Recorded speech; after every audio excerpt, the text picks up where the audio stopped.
Bom dia, boa tarde, boa noite, amigos que me assistem no canal da ABBM, no canal da Sociedade Espírita Vinha de Luz, do 28º Seu, ou quem mais estiver nos ouvindo. Muito obrigada pelo convite, gratidão a todos. Hoje nós estamos aqui para falar de uma data comemorativa, os 156 anos do livro A Gênese, publicado por Allan Kardec. Então, lembrando de Kardec, e de todo o seu trabalho, do seu empenho, do seu brilhantismo, da sua disciplina e dedicação, nós vamos ler uma página que, na realidade, não é uma página, é a dedicatória feita por Humberto de Campos, designado Irmão X, no livro Cartas e Crônicas. Ele faz uma dedicatória linda e ele diz assim, num belo conto de Rabindranath Tagore, um lavrador que estava a caminho da sua casa após a colheita do dia. E ele notou, esse lavrador, que vinha em sentido contrário uma suntuosa carruagem revestida de estrelas. Contemplando-a fascinado diante de tamanha beleza, ele, estupefato, viu aquela carruagem parar do lado dele e ficou estarrecido, catatônico. Meu Deus, um lavrador pobre.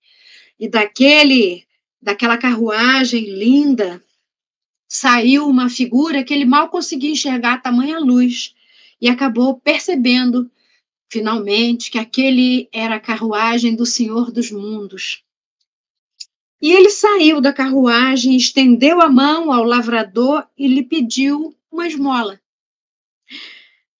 O quê?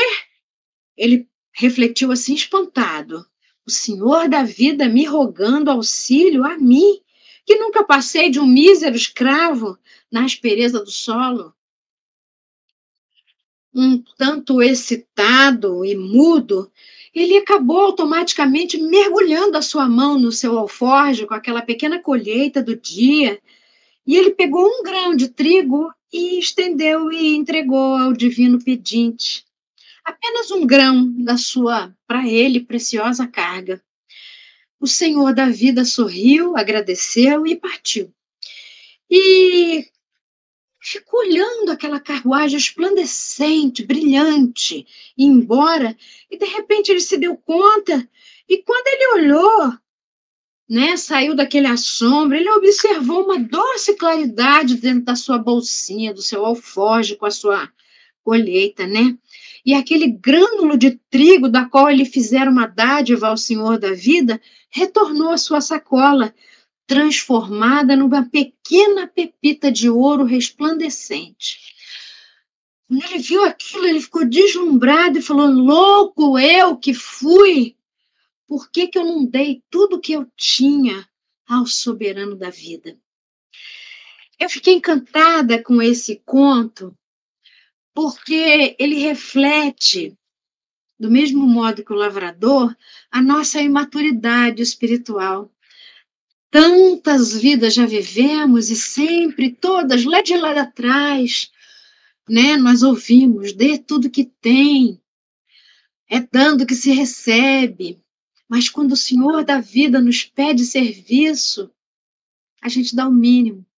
Nós somos profundamente mesquinhos com o Senhor da vida. E aí, as nossas dádivas são pequenas, os nossos brilhos de pepitas de ouro são muito pequenos, porque a gente esquece de dar.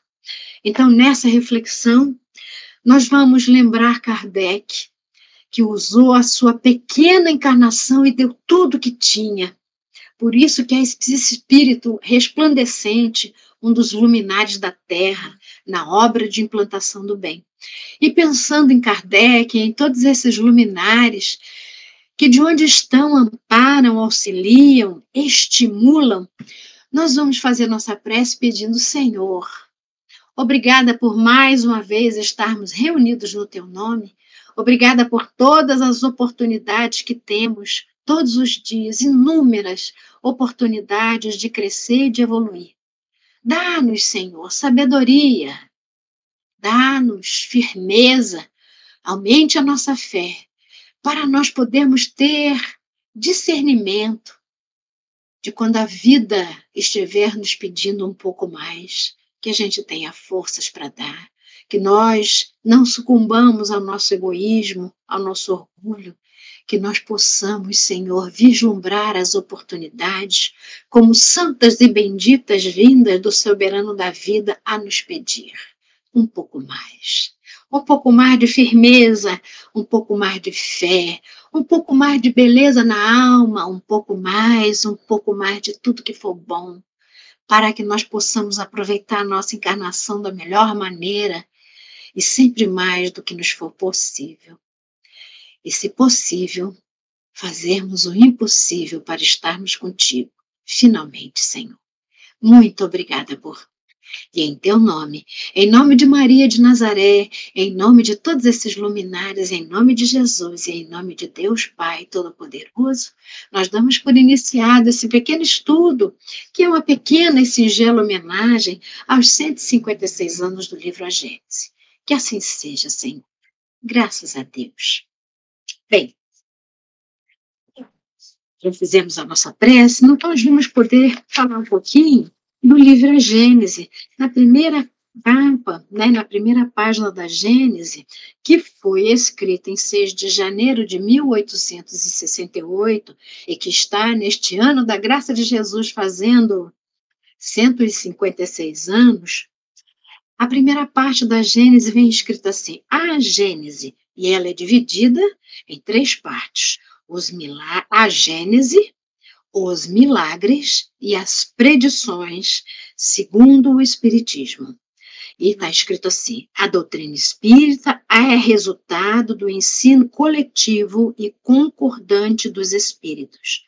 A ciência é chamada a constituir a Gênese de acordo com as leis da natureza, tirando todos aqueles penduricalhos do maravilhoso, do miraculoso, e nos dando a saber que tudo aquilo que está na categoria do milagroso, do sobrenatural, nada mais é, nada mais faz parte das leis da natureza, leis essas que ainda muito pouco conhecemos.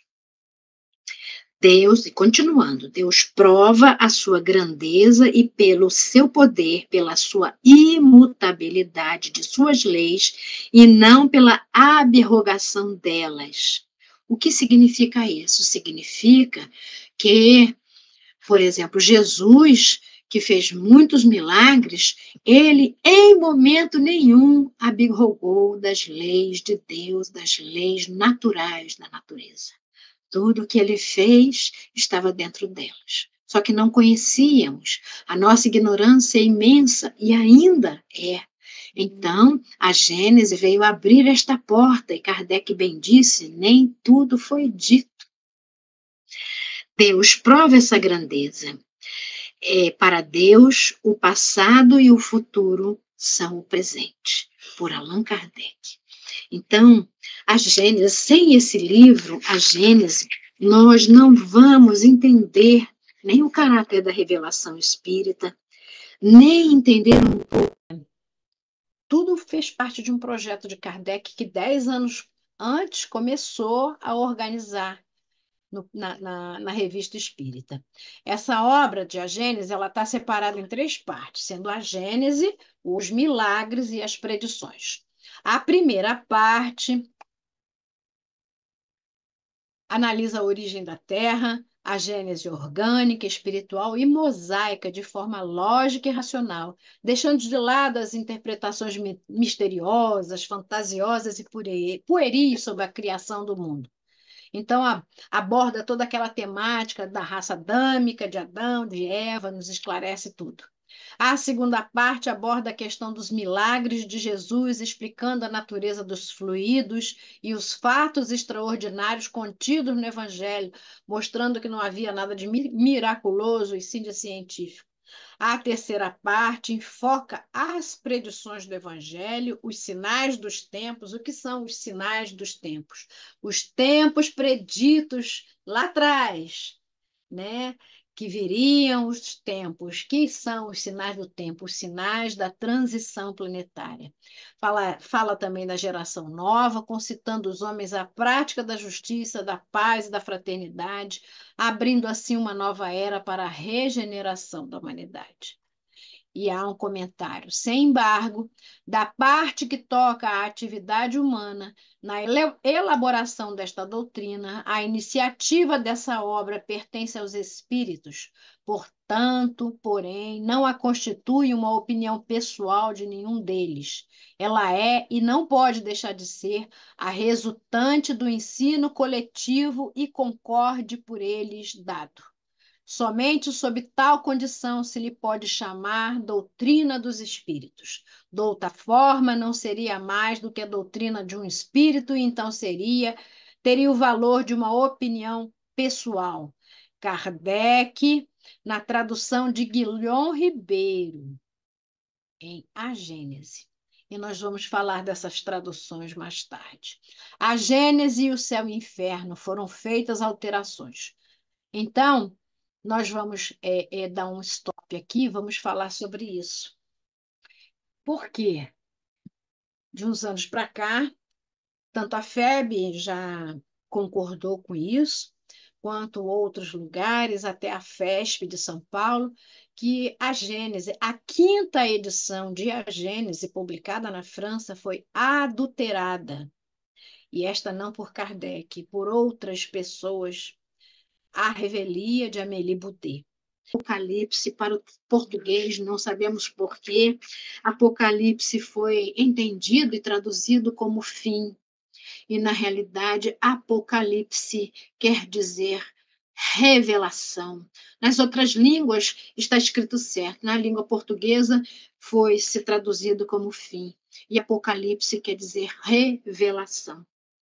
No capítulo 10 de A Gênese, nós vamos ver, estudar com Kardec a gênese orgânica, a formação primária dos seres vivos, o princípio vital, a teoria da geração espontânea, a escala dos seres orgânicos e o homem corpóreo. É uma viagem profunda, porque não se pode entender o momento presente se não se entender, se não olhar no plano físico para dentro de nós também. E no capítulo 11 ele já começa a falar da gênese espiritual, princípio espiritual, a união do princípio espiritual com a matéria, porque devemos entender isso para não sermos levados de roldão pelas teorias abortistas, por exemplo, porque nós sabemos que o espírito se acopla ao corpo na hora da concepção. Há a hipótese sobre a origem do corpo humano, a encarnação dos espíritos, as reencarnações, emigrações e imigrações dos espíritos. Vamos falar no capítulo 11 da raça adâmica, da doutrina dos anjos decaídos e da perda do paraíso. Vamos esclarecer essa história para que a gente não fique repetindo as besteiras. Desculpa se eu falo assim, com todo respeito aos nossos irmãos que acreditam dessa forma, mas nós precisamos sair do maravilhoso, do encantado, da fantasia. E é isso que a Gênese faz. A Gênese, ele vai no capítulo 12 falar da Gênese mosaica, sobre os 6 dias, a perda do paraíso com mais apuro. E aí chegamos na parte dos milagres, saímos da Gênese, chegamos na parte dos milagres. E a parte dos milagres é um pouquinho menor do que a parte da Gênese, naturalmente. Ele vai falar das características dos milagres, os milagres no sentido teológico, o espiritismo não faz milagres, e pergunta: Deus faz milagres? Há o sobrenatural, e ele fala do sobrenatural e das religiões. Mais adiante, ele vai se aprofundar nos fluidos, na natureza e nas propriedades do fluido. Ele não disse tudo, e precisamos estudar, precisamos entender a formação e as propriedades do perispírito, e nem tudo foi dito. A ação dos espíritos sobre os fluidos, as criações fluídicas, a fotografia do pensamento e a qualidade dos fluidos. E a gente sabe que essa qualidade dos fluidos está intimamente ligada ao esforço que o ser faz para melhorar-se moralmente. Quanto mais esforço fizermos, melhor a qualidade dos fluidos com a qual nós nos apresentamos para os trabalhos mediúnicos. A explicação de alguns fenômenos considerados sobrenaturais ainda, muitas vezes, não só lá no século XIX. A vista espiritual ou psíquica, a dupla vista, o sonambulismo, os sonhos, a catalepsia, as ressurreições, as curas, tudo isso está abordado no capítulo 14 de A Gênese, as aparições, as transfigurações, as manifestações físicas, a mediunidade, que no livro dos médiuns ele aprofunda, mas ele fala de outros aspectos da mediunidade, fala das obsessões e das possessões. Vou repetir, vou ser muito repetitiva, como uma professora. É preciso estudar a Gênese, é preciso tirar aquela frase, mas a Gênese, a parte científica da doutrina é muito difícil. Bem, em primeiro lugar, quando a gente já classifica a coisa como muito difícil, é que a gente intimamente já está desistindo dessa coisa. Então, nós vamos botar outra palavra. A Gênese, ela é trabalhosa. E é por isso que, como os outros livros da doutrina, ela precisa ser estudada em grupo, que aí a gente troca as dúvidas, troca pareceres, consulta os que sabem um pouco mais que nós. Tirar o difícil da frente e mergulhar nesse livro, porque esse livro abre portas para o nosso espírito, abre o nosso entendimento de uma maneira tão fantástica, de modo que tudo aquilo que nós estamos passando nesse instante não nos causa tanta espécie. Causa, sim, compaixão, mas espécie, desespero, não. Nosso espírito fica de pé. Mais adiante, ele fala sobre, no capítulo 15, dos milagres do Evangelho, a superioridade da natureza de Jesus, dos sonhos, da estrela dos magos, da dupla vista, da entrada, daquele momento tão especial da entrada de Jesus em Jerusalém, do beijo de Judas, da pesca milagrosa, da vocação de Pedro, de André, de João e de Mateus. Fala das curas, da perda da mulher hemorroíça, do seu sangue, do cego de Betsaida, do paralítico, dos 10 leprosos, da mão seca, da mulher que andava curvada, do paralítico da piscina de Siloé. Siloé, eu acho. O cego de nascença e as numerosas curas operadas por Jesus. Fala dos processos, das ressurreições, da filha de Jairo, da viúva de Naim, de Jesus caminhando na água e dizendo a Pedro, vem, e Pedro vai. Mas no momento que duvida, cai na água e quase se afoga.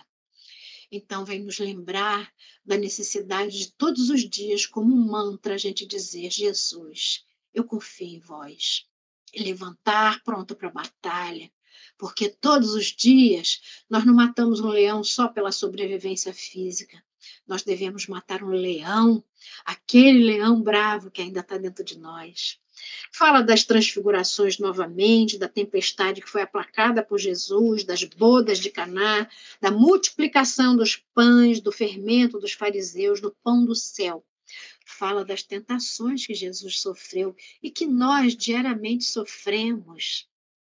E se o espírito não está de pé, alicerçado pela prece na hora que levantar, alicerçado em firmes propósitos de servir ao bem, de ser o bem, de caminhar no bem, cai em tentação. É muito normal. Eu, você e todo mundo. A diferença, gente, é que nós estamos tentando. Nós vamos cair, não vamos criar grandes expectativas sobre a nossa santidade que não possuímos e vamos levantar, pedir forças e continuar tentando. A grande característica do amor por nós mesmos e pelo outro é a arte de repetir. Repetir o ensinamento, como uma mãe que ensina todos os dias. Coloque a toalha no varal depois do banho, escove os dentes depois das refeições, tome banho pelo menos uma vez ao dia para saciar, porque o asseio e a higiene fazem parte da saúde. Mãe, ama e repete todos os dias, repete para filho adulto, barbado, ore filho, ore para sair, ore para dormir, ore para levantar. Agradeça, filho. O amor tem essa característica, a arte de repetir. Então, nós precisamos repetir todos os dias as lições, para que ela, desse modo, quase por osmose, vá entrando dentro de nós e seja natural. Porque ainda não é natural para nós sermos bons, sermos gratos a Deus, a louvarmos. Ainda somos seres egoístas e orgulhosos, ainda queremos ser deuses. Lá adiante, ainda no capítulo 15, ele fala da tentação, né, como já dissemos, dos prodígios por ocasião da morte de Jesus. A aparição de Jesus após a sua morte e o desaparecimento de seu corpo, que gera polêmica até hoje, porque muitos dizem que é um corpo fluídico. Eu não vou entrar nessa polêmica e nem vou dizer a minha opinião, mas é algo para se pensar, sim. E, finalmente, as predições. A teoria da presciência. O capítulo 16. O capítulo 17 fala das predições do Evangelho. Ninguém é profeta em sua terra, a morte, a paixão de Jesus, a perseguição sofrida aos apóstolos, as cidades impenitentes. Eu acho que essa cara, né? Acho que o nome da cidade era Sacara, aquela em que Jesus, vendo que um rapaz num cemitério estava possesso de 1000 demônios e foi rogado a Jesus que o curasse. Ele, não vendo jeito, tamanha dificuldade dos espíritos que estavam possuindo o menino, ele faz com que aqueles espíritos imundos habitem os porcos. E os porcos, não suportando a carga fluídica de baixíssima vibração daqueles espíritos, se atiram num penhasco e morrem. Só que naquela cidade, aquela cidade vivia do comércio de porcos, e aqueles 1000 porcos, 1000 e pouco mais, saíram todos endemoniados e se atiraram e se afogaram, né? Se atiraram nas pedras também. E aí os poderosos comerciantes da cidade não deixaram Jesus entrar na cidade. E aí Jesus falou para os discípulos: limpem, porque dessa cidade a gente não vai levar nem o pó. Olha essas coisas, né? Eu acho que era essa cara. Você me perdoe não lembrar agora. Ele fala da ruína do templo de Jerusalém, do templo e de Jerusalém, da maldição contra os fariseus. Ele diz que as palavras dele não passarão, fala da sua pedra angular, da parábola dos vinhateiros homicidas, um só rebanho, um só pastor, nos prevenindo já contra os falsos profetas, do advento de Elias, da anunciação do Consolador prometido, do segundo advento do Cristo, em que ele afirma que vem. Mas como Jesus vem, gente? Jesus vem da outra maneira, ou vem num carro, como no conto de Rabindranath Tagore, numa carruagem de luz? Como é que Jesus vem? Eu tenho para mim, essa é uma opinião minha, que Jesus vem todas as vezes, como ele disse, que nós damos comida para um pobre, para quem tem fome. Jesus vem e está todas as vezes que vestimos quem está sem roupa, quando damos de comer a quem está com fome, quando paramos para dar os nossos ouvidos àquele que precisa desabafar. Jesus vem. Vem, Jesus, divino amigo, quando nós nos pomos a rezar pedindo a paz. Vem, Jesus, quando nós nos dispomos a sinceramente orar pelos nossos inimigos. Jesus vem. Então é assim, nesse modo que eu entendo que Jesus vem, porque ele não vem, ele está muito próximo. Ele fala que vossos filhos e vossas filhas profetizarão. Aí estamos nós, médiuns. Nós vamos ver, quem não quer usar mediunidade, as pedras vão falar. E todos irão acreditar. E fala do juízo final. E nos esclarece que o juízo final não é a destruição, é a transformação. Ele nos revela. Mas tem um capítulo muito especial que fala justamente, tem um nome, Sinal dos Tempos. São chegados os tempos. Que tempos são esses? Tempo da virada da chave vibracional, o tempo da transição planetária, tempo que se caracterizará por quê? Pela loucura e pelo suicídio. A loucura que nós estamos vendo diariamente, a loucura de pessoas que, por exemplo, fazem sexo no meio da rua, na frente de todo mundo, a loucura de pastores que vivem de roupa de grife e vão para as tribunas políticas caçar o padre cristão que está dando comida para os pobres. Nós estamos vivendo a loucura de pessoas que fazem as outras, induzem as outras ao suicídio através da internet, de tanta violência, de tanto ódio que elas jogam em cima dessas pessoas. Temos agora, muito recentemente, o caso da jovem, temos hoje muitas notícias escabrosas, loucas demais. É o tempo, é a característica da transição. Hoje mesmo eu tive 2 notícias de 2 jovens que deram cabo da vida física. Ah, mas eles vão para os umbrais, para os infernos. Vão não, gente. Existem equipes espirituais imensas recolhendo muito amor essas criaturas, porque os vales estão sendo limpos. E essas criaturas estão vivendo sob uma pressão espiritual de baixa vibração imensa e se deixam sim levar de roldão, tem a sua responsabilidade. Mas Deus, gente, é misericordioso, a gente precisa entender isso de uma vez por toda, extrair o espírito da letra. Misericórdia é algo divino e vai muito além da nossa exígua e limitada noção de misericórdia. Então, esse capítulo 18, nós precisamos entender para não nos deixarmos levar por essa loucura e não deixarmos contaminar com a tristeza que leva à melancolia, que leva à depressão e que leva ao suicídio. Vamos tomar cuidado, vamos ler, vamos orar, vamos trabalhar.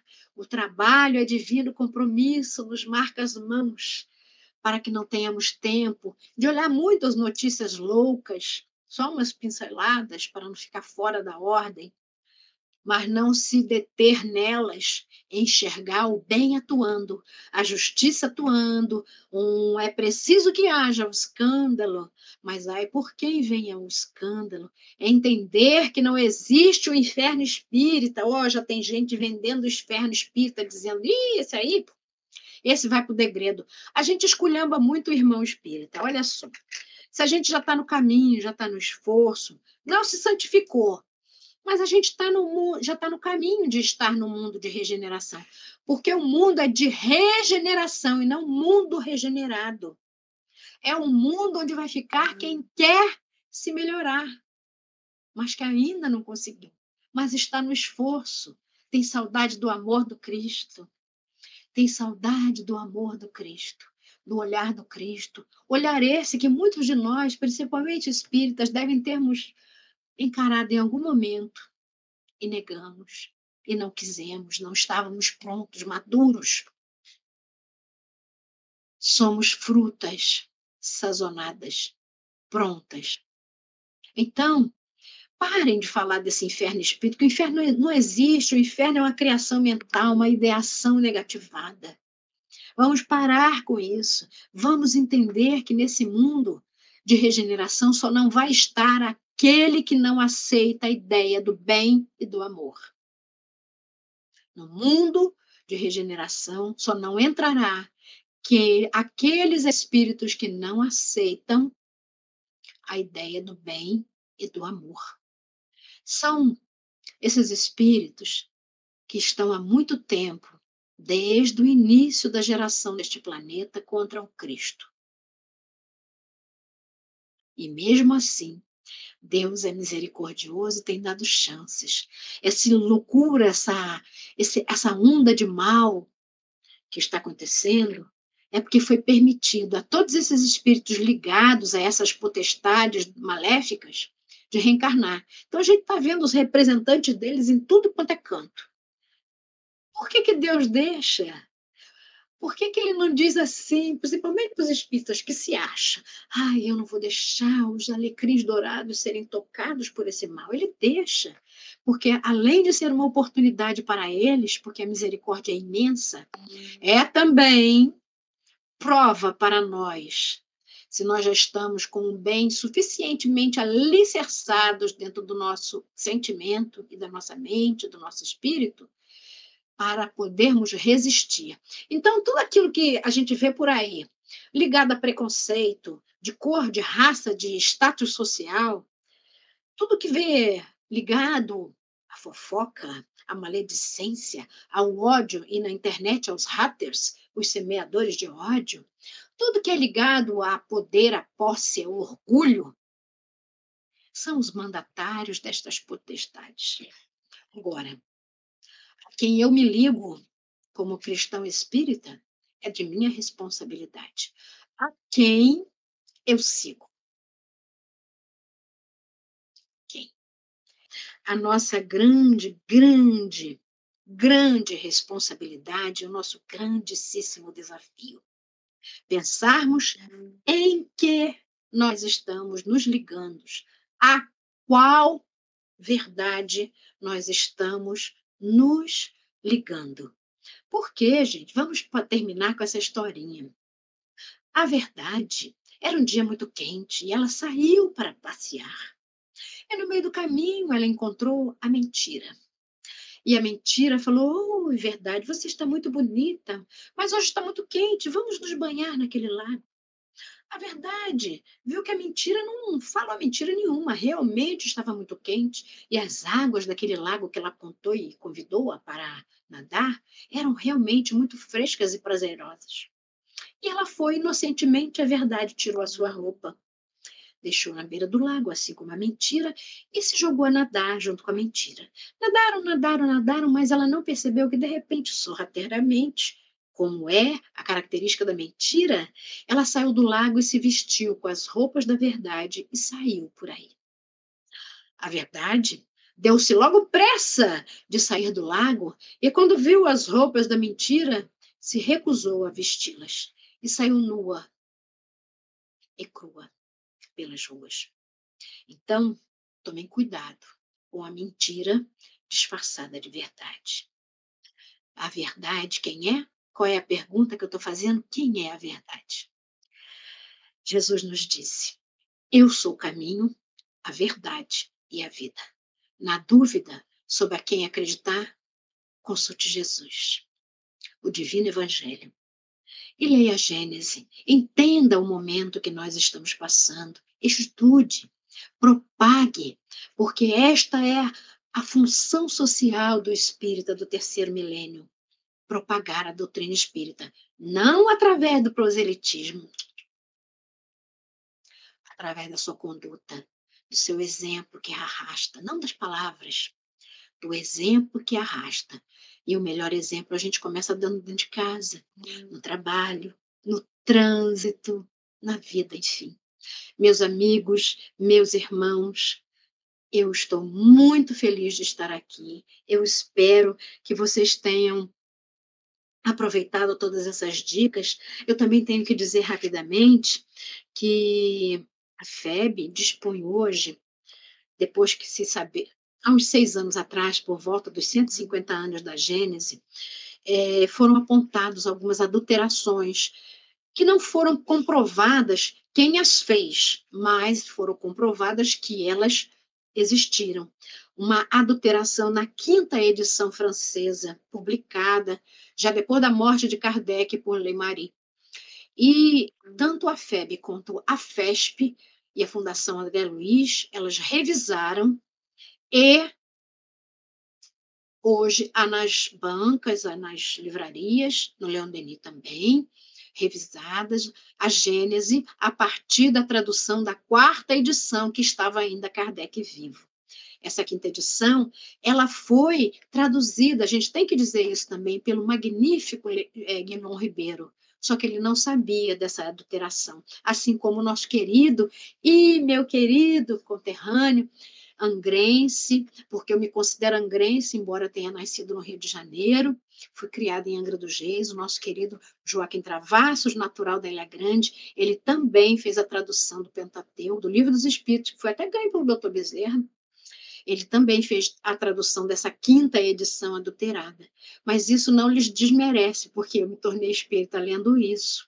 Hoje nós temos essas revisões, podemos ler e estudar com mais tranquilidade, mas nada desmerece, porque o mal se converte em bem e Deus é nosso pastor e nada nos faltará. De uma página, e o livro escolhido foi esse livrinho aqui, De Ânimo Firme, pelo irmão José, através da psicografia abençoada do Carlos Bacelli. E a página que nós abrimos é a página 66. Se chama Suor e Lágrimas. É possível que ante a fé que professas, anotando certa contradição entre o que dizes e o que fazes, te deixes dominar pela tristeza. Queres pautar-te pelos preceitos evangélicos que abraçaste, e um sem número de vezes sucumbe às tuas próprias fragilidades. O homem velho persiste dentro de ti, induzindo-te à reincidência na queda que te esforças por evitar. Qual atitude tomar? Perguntas. Angustiado, ensaiando de vez a deserção dos compromissos espirituais assumidos. Convence-te de que Jesus, o divino médico das almas, não veio mesmo para curar os sãos. Somos todos espíritos enfermos sob o guante das mais diversificadas patologias da mente. Acaso o doente em que a doença se cronificou obtém a cura à primeira intervenção medicamentosa que recebe? Porventura, aprende o aluno inteiramente a lição com apenas alguns dias de frequência no banco escolar? Não sejas em demasia condescendente contigo nas incoerências de tua personalidade. Todavia, não te martirizes tanto criando falsas expectativas a teu respeito. Não és mais nem menos do que és, nas ações que te revelam no cotidiano. Encerras possibilidades virtuais capazes de te nivelarem aos anjos, mas até lá tem muito suor a derramar e lágrimas a verter. É verdade. Não devemos criar muitas expectativas nem nos iludirmos com a nossa pretensa santidade.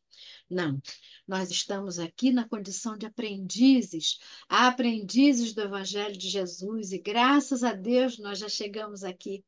Então vamos, nesse instante, pedir ao nosso Pai maior, pedir a Jesus de Nazaré, a Mãe bondosa, Maria, que nos envolva, nos ampare, nos guie, nos inspire e nos proteja nesse nosso comedimento de estudarmos a respeito do aniversário do livro A Gênese, esse livro tão fundamental do Pentateuco kardeciano, e que nos ajude a estarmos à altura, Senhor, de esclarecermos e de nos esclarecermos quanto a tudo que for estudado na noite de hoje. Obrigada, meu Pai. Ampare e protege todos nós. Ampare e protege a cidade do Rio de Janeiro, porque hoje passa por um período difícil por causa das chuvas. Ampara os nossos irmãos em dificuldades materiais. Ampara aqueles que perderam suas vidas com as inundações e que a tua misericórdia envolva toda a humanidade. Louvado seja o Cristo de Deus. Vocês vão uma boa noite, um bom dia, uma boa tarde, uma boa vida com Jesus a todos. Paz e fraternidade, paz e bem é o que nós desejamos a todos. Fiquem com Deus.